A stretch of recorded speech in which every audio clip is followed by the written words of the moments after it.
Avenging Force. This is a treat. Let's get into it. Avenging Force is from 1986. It lasts about an hour and 43 minutes. And it stars Michael Dudikoff of American Ninja fame and nothing else. This movie, by the way, this is something else. This is so good. Okay. Starts off, we see a ninja in a forest. Yeah, it's like Scotland, Marshland, that type of forest, not like a jungle, you know. Yeah. Anyway, this ninja is stalking two men. These two men who are just casually dressed. Yeah, and they're obviously scared. They run away from this ninja, find a big giant log, and they hide under it like hobbits. Yeah, and they tot out as soon as the ninja walks past. Like as soon as he walks past, they just tot out. A bit more stealth, please, gentlemen. They're trying to make their escape when they're attacked by another guy. Yeah, a guy in like jungle gear. And then they're attacked by another guy. A guy who is in a gimp outfit. It's kind of like a gimp outfit. Leather mask and studs and all this stuff. Yeah, it's a choice. One of the guys is actually captured by the gimp and he starts being beaten up. His mate runs away. Yeah, he tells him to flee. So he starts to escape and he gets to the edge of a lake. And across the lake he sees a town. Yeah, I'm guessing that means freedom or safety. I'm guessing so. But there's another guy, a fourth guy. Yeah, how stealthy is this? He's in the Swamplands and he's just smoking a big cigar.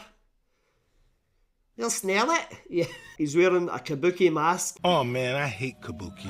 But he sneaks up behind the second guy and puts a bit of wire around his neck and chokes him to death. Yep. Game over. And it is a game because the Thor hunters meet up and they celebrate and they're like, oh, that was fun. That was fun. Yeah, they're hunting people.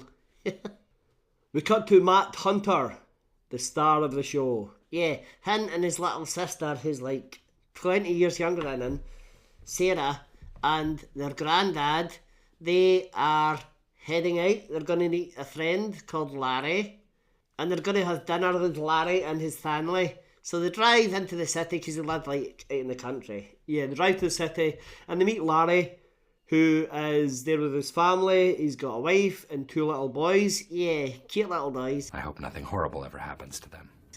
And they go in, they have dinner, and they stick it out politics, because Larry is becoming a congressman or something. Yeah, he's a politician anyway. He has got a good chance of winning the election. Yeah, he says there's trouble. This group called the Tentangle has been threatening him, but he's not too worried. Maybe he should be. After this, the whole group go out to the Mardi Gras. Yeah, it's in New Orleans, by the way. Yeah, I should have said that, but you should have, yeah. But anyway, they're at Mardi Gras and they're enjoying the parade. Now, Larry, being a politician, he has got a float. He's on the float with Matt and his little boys. His wife, Sarah, and the granddad are all in the crowd watching. There are thousands of people around, all loving Mardi Gras. Yet. Mardi Gras, bitches! And there are all sorts of street performers. Now, some of these street performers are a little brass band playing trumpets and saxophones and things like that. Yeah, and then they take down their instruments and they take up guns when they see Larry's float approaching. And they've got little automatic rifles and they start shooting at Larry. Larry and Matt manage to take cover, but sadly, Larry's eldest son is shot. The kid's about 8 or 9, and he is shot dead.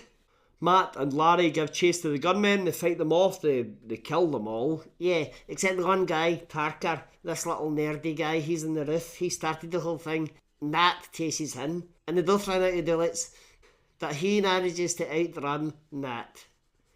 Sure. After this, we cut to a kendo exhibit going on. Yeah, these guys fighting with kendo sticks. It's pretty cool. Quite interesting form of martial art. Yeah. But everyone in the audience watching it, it's all men in tuxedos. Strange. Yeah. But the contestants and the hosts of the exhibit are actually the hunters from the start of the movie. Yeah, it turns out they're high-tired politicians and things like that. They are part of the Tentangle. The leader is a man called Elliot Glastonbury, and Elliot gives a rousing speech of hate. Yeah, he does. Racist, hateful speech, and the crowd are loving it. We go back to Matt, and he calls his old friend an admiral from his military days. Yeah, and the admiral says, right, don't worry, we'll set you up in a safe house out in the middle of nowhere. Bring Larry and his remaining family, and bring your family, and you can all live out here and be safe. Yeah, but just as they're leaving on a helicopter, Larry gets a phone call. It's for you. Yeah, it's like someone saying, listen, can you do an interview with you? It'll be great. It'll be great, Therese, for your upcoming campaign. Yeah. Matt says, you know it's a trap, right? Larry says, I'm counting on it. I don't know how they know it's a trap. So everyone else goes in the chopper. Matt and Larry stay behind and they go to the arranged rendezvous point to do this interview. To be fair, if they didn't know it was a trap to start with, they'll know as soon as they get there, because the meeting place is just like an abandoned patch of ground. It's out in the middle of nowhere, just a patch of ground near some factories. And of course it's an ambush, of course. So there's a bit of a gunfight, and then a big car chase. Yeah, and all the cars chasing them look exactly the same. Yeah, I don't know if they had a deal with a certain car dealership or a certain brand of vehicle, but they all look pretty much the same. The car chase eventually leads to an empty shipyard, so there's lots of climbing up structures, hiding from bad guys, jumping out on bad guys, throwing bad guys off roofs. And for some reason Larry just takes his shirt off. No reason, actually. Not some reason, no reason. Okay, he takes his shirt off and fights some bad guys, yeah. And they beat up all the bad guys, throw most of them off a roof, yeah. Parker starts to run away and he shouts some racial slurs on the way, yeah. I think they could easily shoot him from where they are. Yeah, that kind of says, I don't really like to use guns.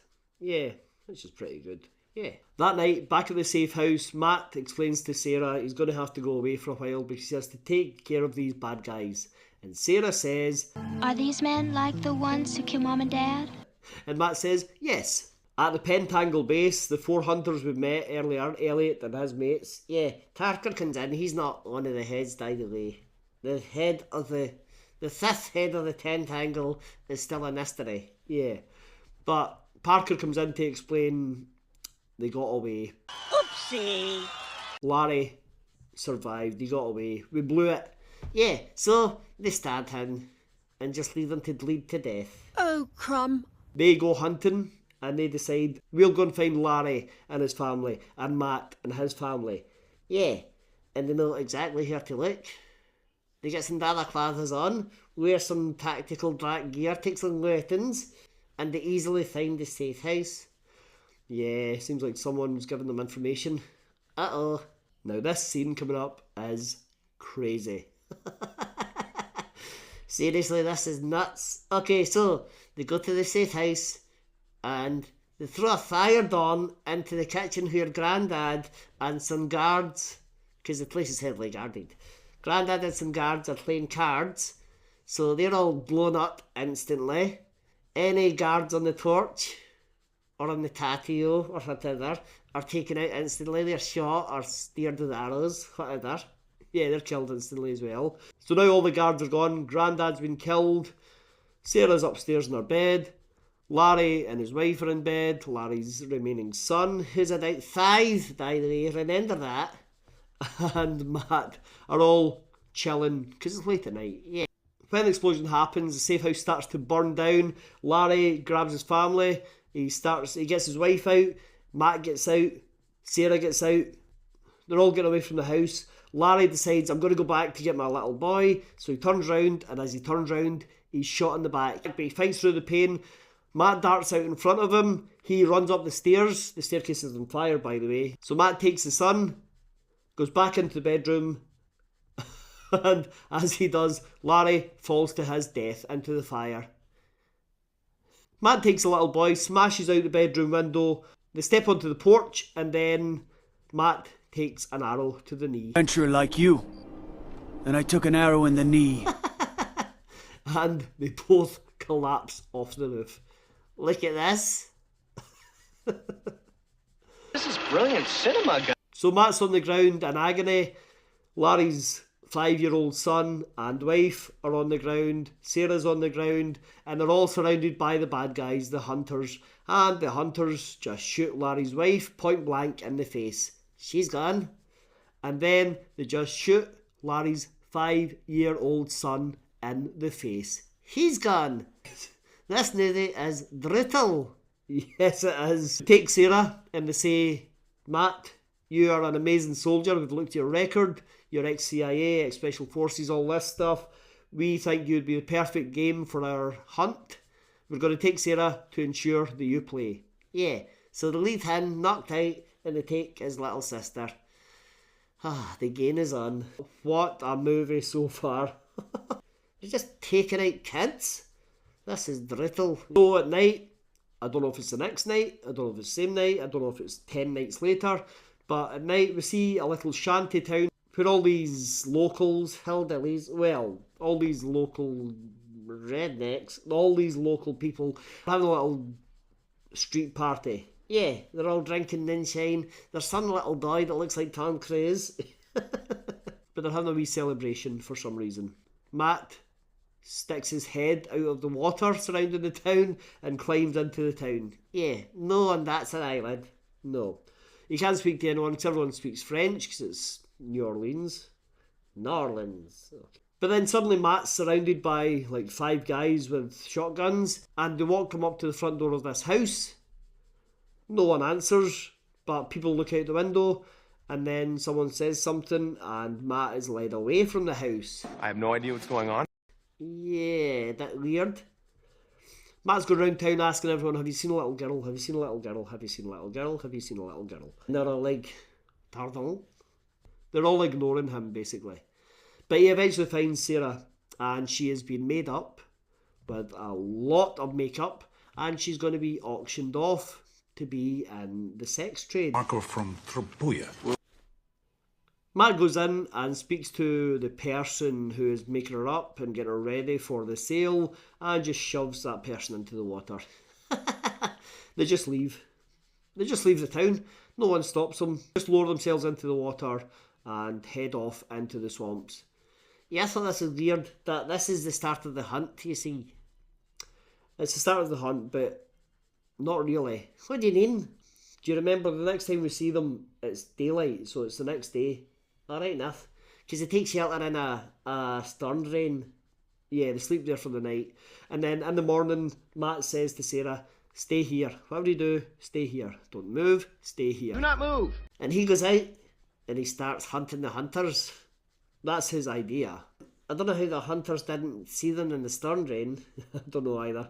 But anyway, Matt comes across the ninja first. Yeah. And have this really cool fight in the rain. Loads of high kicks. Soaking wet. Miserable, but really cool looking. It is cool looking. Now as they're fighting, they get into a bit of a grapple. Matt is on his back, the ninja's on top of him. Matt kicks him, the ninja flips over him and lands on a little sharp tree stump. Yeah, it entails him. So that's the ninja gone. 1 down, 3 to go. And whoever the mysterious 5th head of the tentacle is. Yeah, that's right. Matt nips back to the storm drain and he finds Sarah has run off. Of course. Kids. While he's looking for her, he meets the Gimp. Yeah, and they have like a wrestling match because the Gimp's a big strong guy and they fight and they have a wrestling match. And at some point Nat manages to get the Gimp's crossbow and he shoots it into the Gimp's chest. Yep, and then he finds Sarah and Sarah gets on Matt's back. As soon as she gets on his back, the army guy appears and blasts them with a shotgun, hitting Sarah. Why did you take her on your back? Anyway, he lays Sarah down and he goes and fights the army guy. Yeah, kills him with a knife. Piece of piss. He can't find Kabuki guy, Elliot. Elliot has escaped. So, he just, he takes Sarah to his old friend, the Admiral, and they have a secret hospital wing where they can nurse her back to health. Yeah, so that's what they do. They take Sarah, let her lie in a hospital bed for a while and recuperate. She's okay. She's gonna survive. Because she's not Larry Stanley. In fact, before that they do he does meet Elliot in his kabuki mask. Oh yeah, that's right, so he does. And actually, there's a little tussle that then they just decide to go their separate ways because they both get injured. Catch you later. Anyway, then Sarah's taken to the hospital, and then later that night, we see Elliot at his home, this big mansion, and he's sitting having dinner with about 12 other men, and he's getting their hate speech. Yeah, of course he is. And then the butler comes in, and the butler very loudly announces that there's someone here to see him. There's a fellow in the hall to see you, sir. He looks rather dreadful. It's Nat. Yeah, it is. So, Elliot excuses himself from the dinner table. He says, "Gentlemen, this won't take long. I'll be back in a minute." He goes, he meets Matt at the front door. He says, "Let's go upstairs." So they go upstairs, and very civil, and it's a weapons room. So Elliot says, "Well, choose your weapon and we will fight to the death." So that's what they do. Nat takes a big stick, Elliot takes a spear, so it's stick versus spear, and then those weapons are knocked out, and then it's mace versus shield, and then it's sword versus sword, and eventually, and there's lots of like near-death experiences for both of them in this scene, and then there's lots of banging and clashing and smashing and shouting and screaming and all sorts of noises. And then Elliot eventually takes a tumble downstairs. Nat gives chase. I mean, there are guys sitting in their dinner, they must be listening to this. They can hear everything. What is going on up there? You'd think so. But I just sit and finish their blancmange or whatever they're having. Did you notice whenever Elliot gets hurt and he takes a tumble downstairs or whatever, his hair changes colour? Certainly not a stunt, man. At the bottom of the stair, on the landing, Elliot manages to get his wire around Matt's neck. He starts to garrote him. Yeah, he's garroting him. And Matt is about to die. And then he sees one of the little statues, because it's a fancy place, there's lots of little statues. He sees one of the little statues has a sharp pointy bit. Yeah, and the way this is filmed, it's like he's got a little spiritual connection to the statue, as if the statue is saying, "Come here, I'll help you." Well, not quite, but it is a bit strangely shot. It's like he's looking into the eyes of the statue. Anyway, he manages to ram Elliot into the statue, impaling him and killing him. Yet, what will his guests think? If this has come down with me, I don't think he's scored very high. So that's the end of Elliot and the other hunters. Yeah. And then Nat goes to see the Admiral. And just before Elliot died, he said, "Kill me if you want, the Tentangle is just getting started." And the Admiral says, "It's true, the Tentangle are just getting started." And Nat says, "If the Tentangle are just getting started, then so am I." So am I. Starts to walk towards the camera and freeze frame. That's the end credits. Who's the last member of the Tentangle? We never know.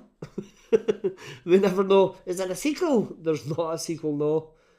So they just guess? I guess so. I mean, watching the movie, I was waiting for it to be revealed that the Admiral is the fifth member of the Pentagonal. Yeah, I think that's obvious.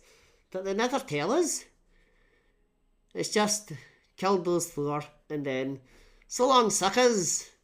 See you never. Avenging Force. Yeah, what a movie. That is great. Did you like it? Yeah. I mean, it's not going to win any Oscars. Well, no. Then it's great fun. I can't believe they... Oh, some of the choices they make in this movie. It's brutal. It's harsh. It's full on. But it is a lot of fun. Hit like, hit subscribe. We'll see you next time. Who is the fifth head of the Tentangle?